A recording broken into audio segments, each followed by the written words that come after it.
and it looked like Bria Hartley just got instant karma, bro. She out for the season. I'm here to tell you the most dirtiest player in the WNBA contract has been written, bro. And I'm here to tell you she's out for the season. Yes, you heard me correctly. Yeah, man, Bria Hartley. So Connecticut PR has released a statement. Bria Hartley is to miss the remainder of the season. Did Bria Hartley just deliver the dirtiest hit of the WNBA season, only to be struck with instant karma herself?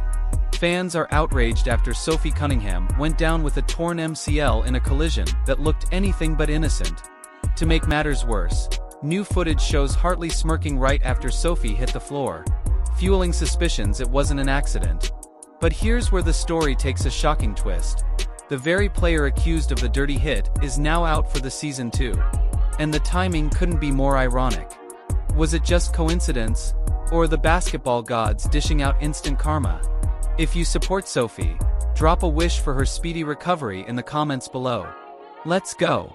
This picture is going viral with Bria Hartley with the sinister grin, right? This malevolent look that's on her face right now. Clearly smiling after injuring Sophie. This picture of Bria Hartley with a sinister grin is going viral. That malevolent look on her face, clearly smiling after injuring Sophie Cunningham, is hard to ignore. The play itself didn't look clean from the start. Sophie Cunningham absorbed the full impact, crashed to the floor, and instantly grabbed her knee. She didn't even try to get up. Trainers rushed in, teammates circled around, and the entire arena shifted into silence. Instead of the usual bounce back you expect after a hard fall, Sophie had no choice but to head straight to the locker room. Her reaction said it all. That pain was different, and everyone watching could see it. Play that just occurred.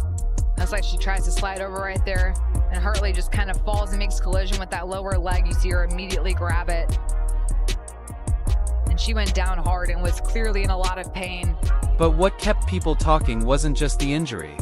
It was the image that surfaced immediately afterward. With Sophie still down on the hardwood, cameras caught Bria Hartley smirking. Call it a grin, a laugh, or any softer word you like, but fans saw only one thing. A player appearing to enjoy the moment right after an opponent collapsed clutching her knee. That single frame exploded across social media in minutes. Suddenly, it wasn't only about the hit on Sophie, it was about intent. Oh, and Cunningham is down. My goodness.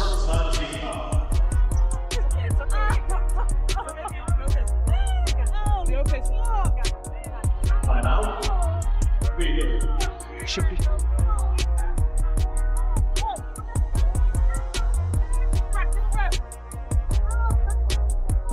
You know, scary moment as we went to commercial. Sophie Cunningham hit the floor hard, and she is being helped off the floor, heading back to the... The accusation was straightforward. That's not how someone reacts if it's an accident. Fans argued the smile said more than any press release ever could. And once that photo spread, it didn't matter whether Hartley meant it or not. The perception was locked in.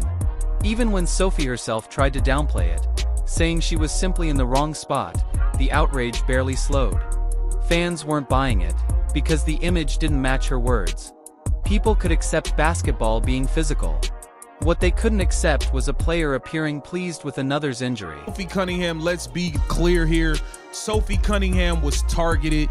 Let's be very, very clear here. But Sophie Cunningham was flat out targeted by a dirty.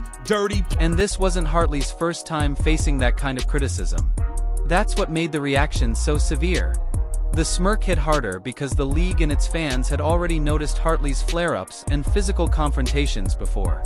So instead of being brushed off as a one-off bad look, the photo became Exhibit A in a growing case against her. It didn't take long for commentators and writers to label it the dirtiest play of the season. Headlines ran with outrage.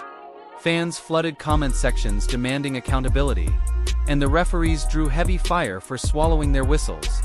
Instead of protecting Sophie, officials once again looked weak on enforcing safety. Make no mistake, the fury wasn't just aimed at Hartley. It was directed at a league that punishes players for criticizing refs faster than it punishes reckless contact. Making all kind of excuses to say that Bria Hartley is not a dirty player. Let me tell y'all something, man. Come on in here. Come on in here, man. Let me tell y'all something. If it quacks like a duck, walks like a duck, eats like a duck, it's a duck, man. Come on, man. She is the dirtiest player in the WNBA right now, winning the trophy. All right? Winning the trophy for it.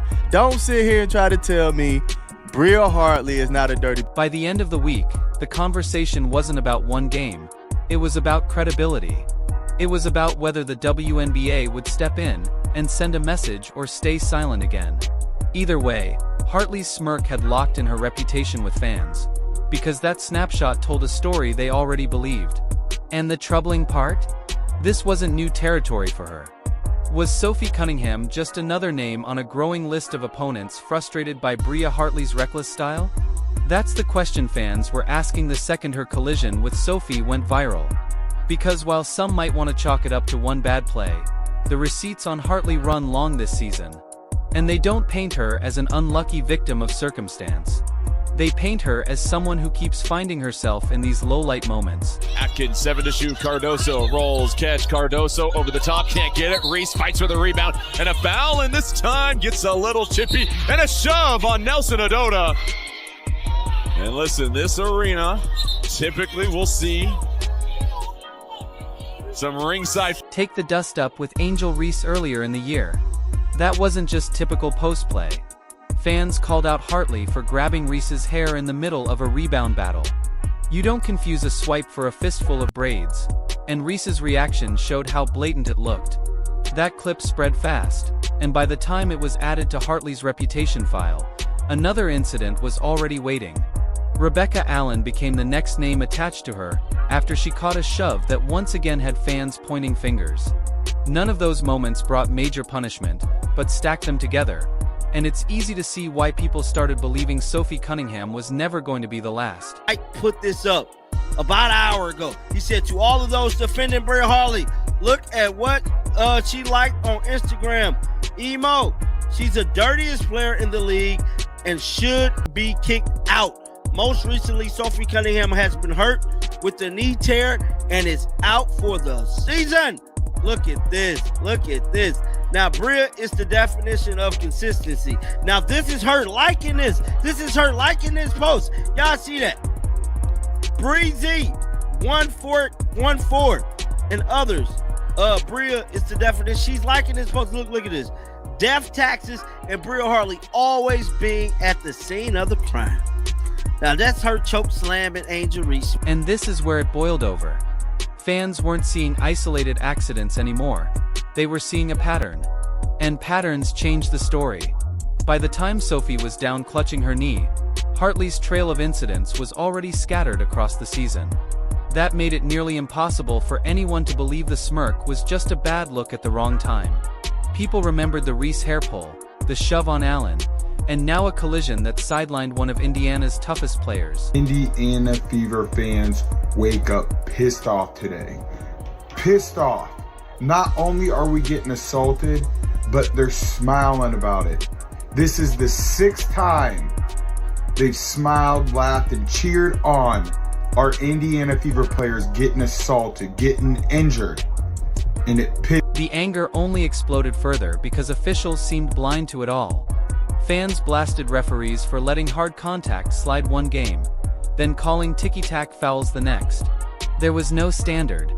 That inconsistency fueled the narrative that referees were complicit, allowing Connecticut's physical play to go unchecked while players like Sophie absorbed the hits. Adding insult, Sophie herself had been fined earlier this season for criticizing those same referees, while Hartley faced no consequences despite repeatedly targeting players. For many fans, that double standard was impossible to ignore. Even Sophie's family had seen enough. Her sister Lindsay and mother Paula publicly questioned why the league wasn't stepping in to protect players from situations like this. It wasn't just angry fans anymore. It was her family putting the WNBA on blast, echoing the frustration Fever supporters already felt.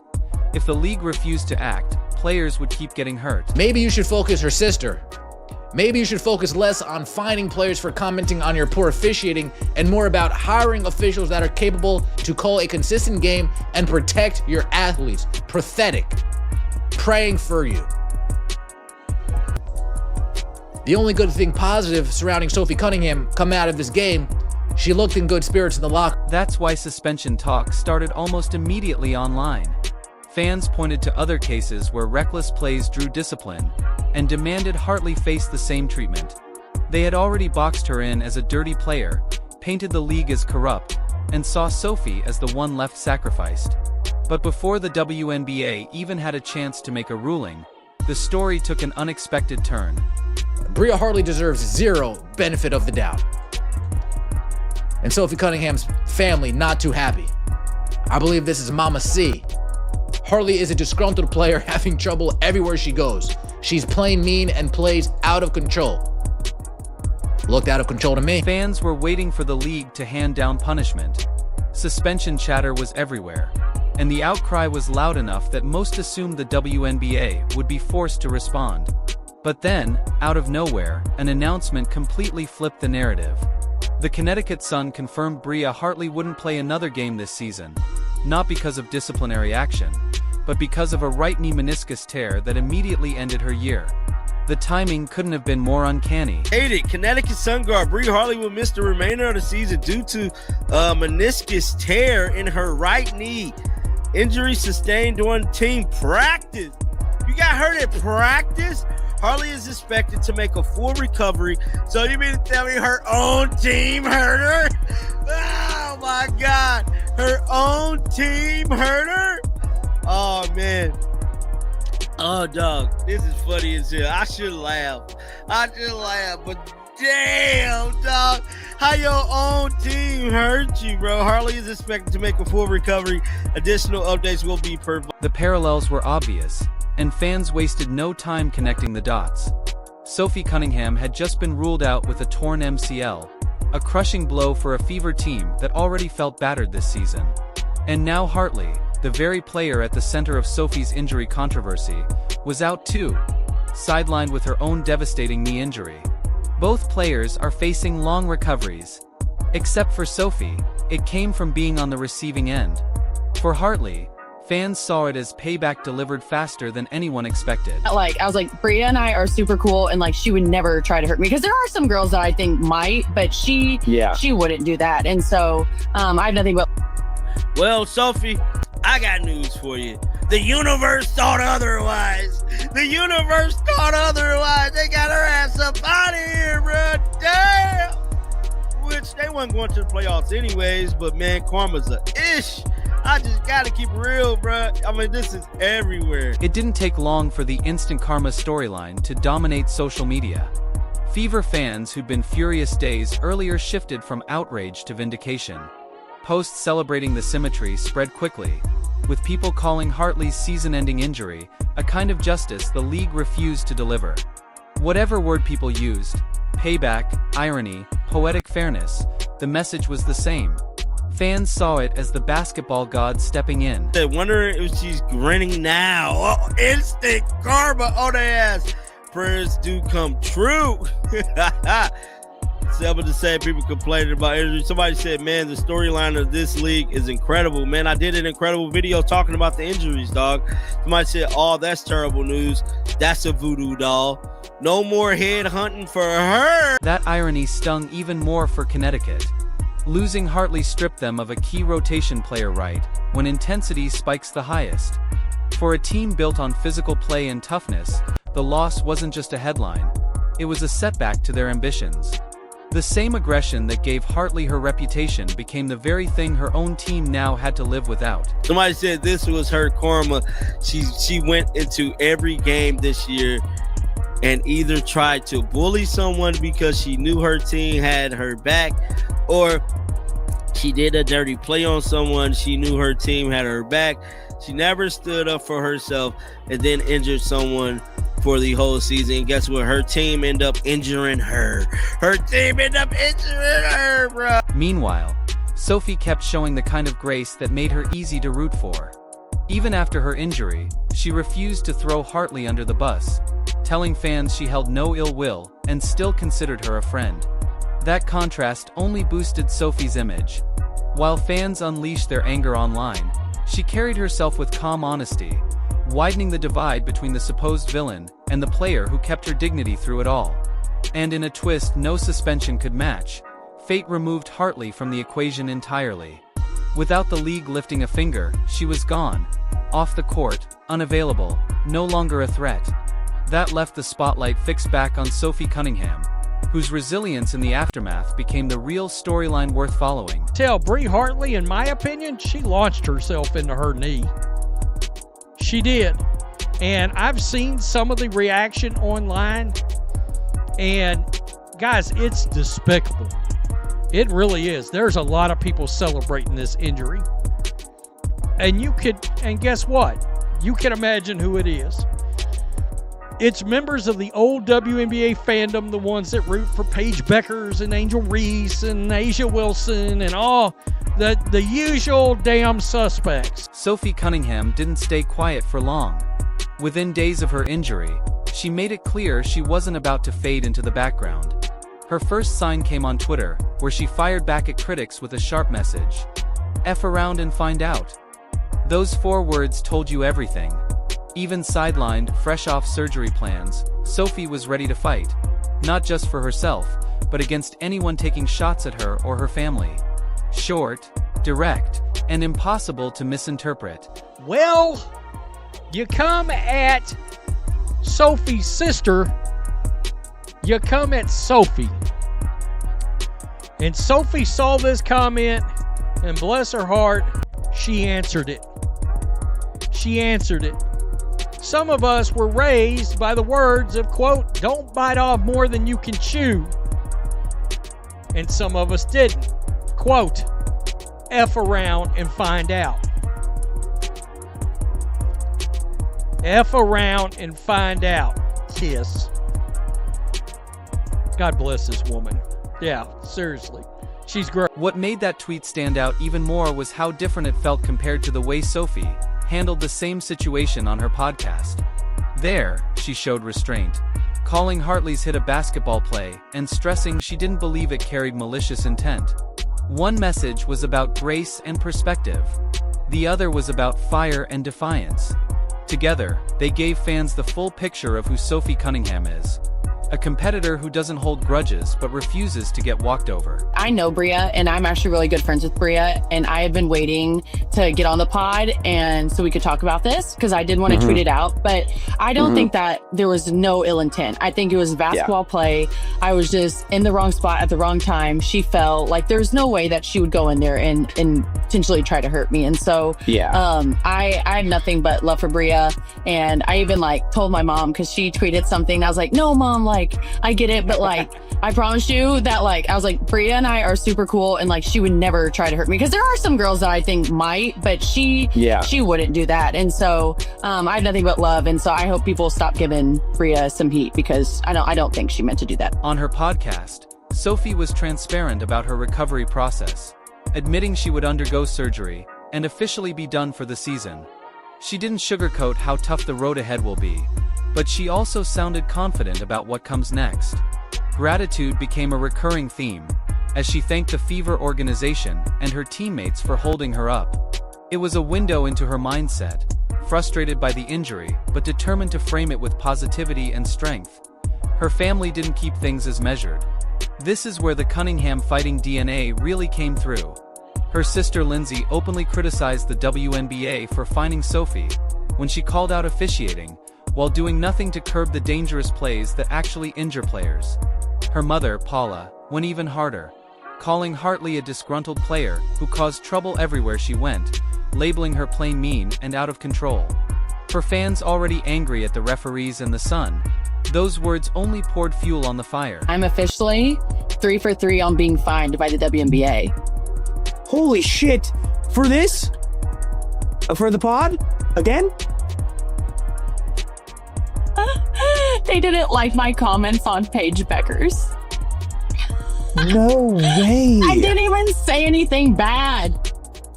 On the whistle? On the quick whistle? Yeah. But why? Through all of this, the Fever were forced to keep climbing uphill. Injuries piled up, hardship contracts were signed, and the roster looked thin. But this team refused to fold.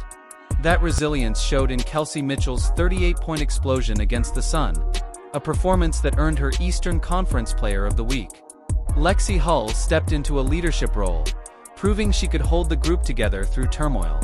Even without Sophie, the toughness she embodied spread across the roster. And then there's Caitlin Clark. The Fever continues to play it safe with her return, giving only day-by-day updates. But everyone knows what her comeback could mean. Sophie's injury hasn't broken this team. If anything, it's revealed a depth of fight that could set them up for something bigger than anyone expected. I'm so proud of you. I'm proud of you too. Proud of you. I'm so proud of you guys. I know that sometimes it sounds like just a word when we talk about being resilient, but it's not, man. It's how we live. It's how y'all live, and it's a tribute to you. It's a tribute to your connectedness, your togetherness, your toughness, your mindset. You never give up gritty attitudes. Like, that's what it takes. That's what it takes. Bria Hartley's season-ending injury grabbed headlines, but that's not the lasting story. The real focus is Sophie Cunningham, her toughness, her honesty, and her refusal to let her haters define her. Even sidelined, she turned an ugly situation into fuel. And look at the Fever. Kelsey Mitchell keeps dropping huge scoring nights. Lexi Hull is proving steady leadership. Aaliyah Boston keeps battling inside. Add Caitlin Clark back into this lineup, and suddenly the playoff picture feels wide open. The league may have failed to protect Sophie, but Indiana doesn't need saving. They're already writing the comeback story themselves that if you support Sophie, wish her a speedy recovery in the comments below. Like, subscribe, and turn on notifications so you never miss out. Click the video on the screen. We'll see you in the next one.